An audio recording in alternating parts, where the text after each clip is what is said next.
has been said that children don't come with an instruction manual. In short, insightful segments, learn from an eclectic panel of parents as they offer their perspectives on issues that affect parenting today.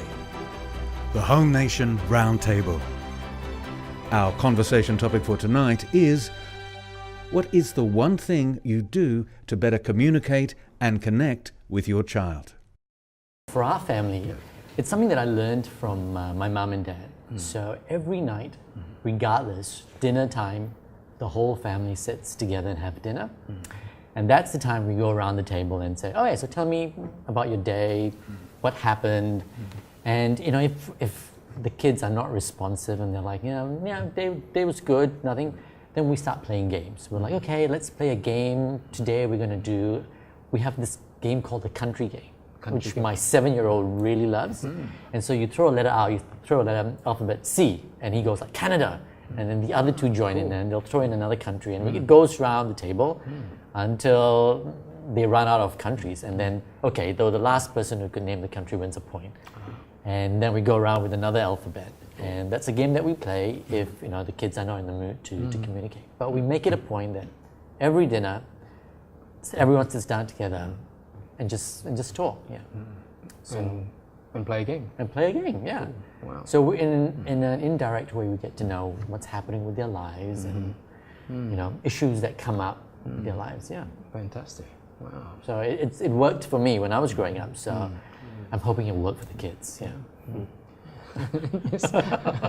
I'm sure it's working. So when they kind of like play the game, and through the game you kind of raise other matters and so along exactly. the way. It's it loosens them up.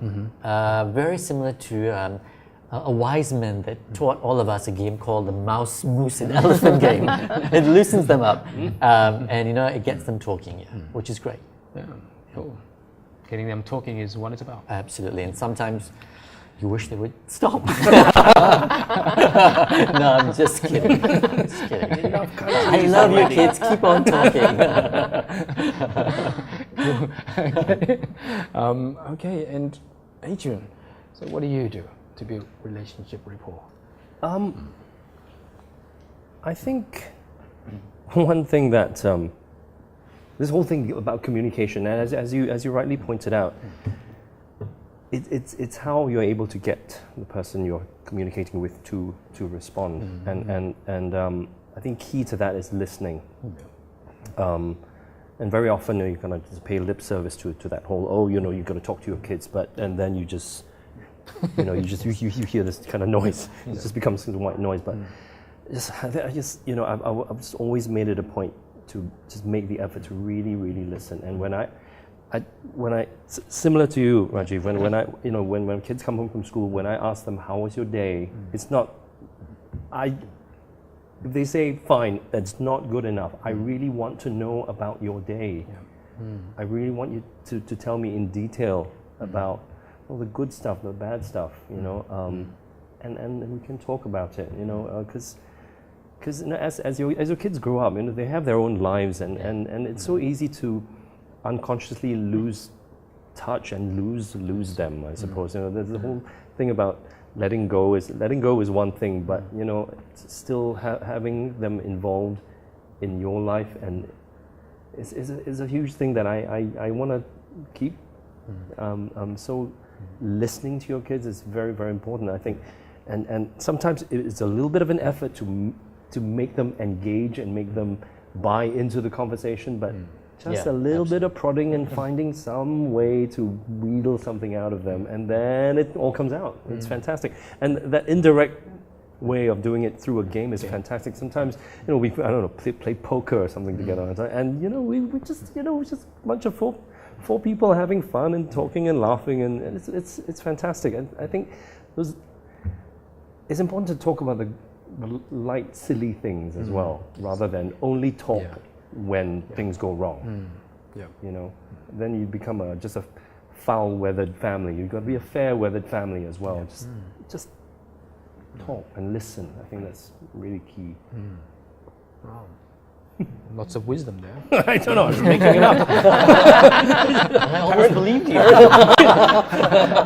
Believe me, the rules of parenthood is something I'm just Great making actor. up. I'm Good telling you. actor. I'm telling you, You had man. to believe it.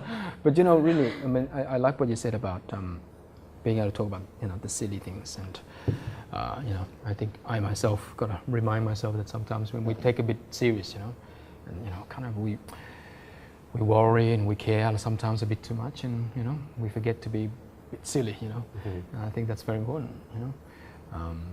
Yeah. Okay. Now, what about yourself, Chandran? For me, I think it's the thing is because I'm the funny guy, the fun guy at home. So it's but for me, bedtime is sacred. Bedtime. Yeah, I try to spend this. Yeah, and usually I'm there to spend time with them, read a story, and then I would tell them how my day was or something interesting that happened, and sort of prompt them to share, you know, their side of the story. And then when Joshua, our older boy, grew up and couldn't really spend bedtime with him.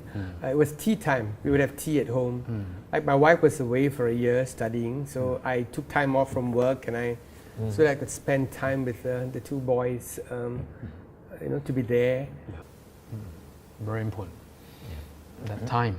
And so, how about yourself, Sharanjit? Well, thankfully, as you say, the young ones are incredibly chatty, and so is my son. He loves to talk. So I will listen to him. I think he's got interesting things to say, and you know, that's the wonderful thing about being a journalist. You do actually have to listen to the answers of what people are telling you. You can't tune out at any point, because then you'd be like, oh, you weren't listening.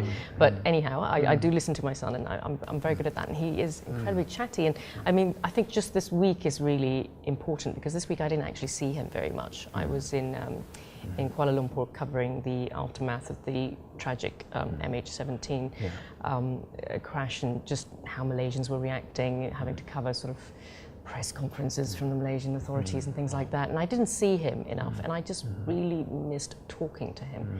So the wonderful thing about communication these days is you have telephones, you've got something called FaceTime and Skype, which is amazing, because then you just, you know, I'm right in the middle of all these sort of live updates with the BBC, and then I get onto my computer, my tablet, and I'm able to see my son in this screen, and he can see me, and we can see immediately what the other person's doing, talk to them about his, you know, what their day was like, you know, obviously my husband as well.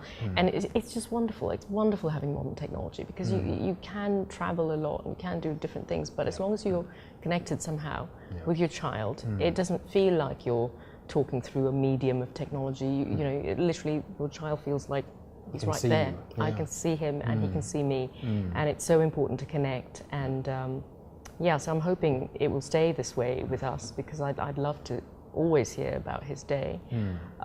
We also have, you know, obviously bedtime is a big thing as well. So we tend to, you know, spend time reading in bed and things like that. And a cuddle at the end of the evening, at the end of the day, it's so important. I mean, when I came home from this awful week, and you know, when you think about tragic things like there were 80 children on that plane, and you know, all sorts of tragedies like that happen every day. You just want to squeeze your child that much harder. You know, you just want to, the first thing I wanted to do was come home and just give him a big cuddle, you know, and that was all I was thinking of. You know, I was like, I've got to get home, I've got to see Jai, I've got to, you know, give him a big hug, and, you know, and it just makes you appreciate your children so much more. So I think communication through technology, no matter where you are, is wonderful. But I wish I had the luxury of being able to spend a bit more time with him. I will now. I've got the nice long weekend, so it's all going to be about him. So. Wow, fantastic. And so it's great to hear that positive story about how technology really helps with that connection. You know, be able to see each other no matter which part of the day. Yeah, that's fantastic. Yeah. Okay. So thank you very much. You know, it's been extremely enriching to hear from you, and I'm sure the parents at home are finding it the same way. So thank you very much. If you would like to see more videos that help take your parenting skills to another level, just click on the subscribe button below. Thanks for watching ChampsTV, and continue to discover the champion in your child. This has been a Mind Champs Media production.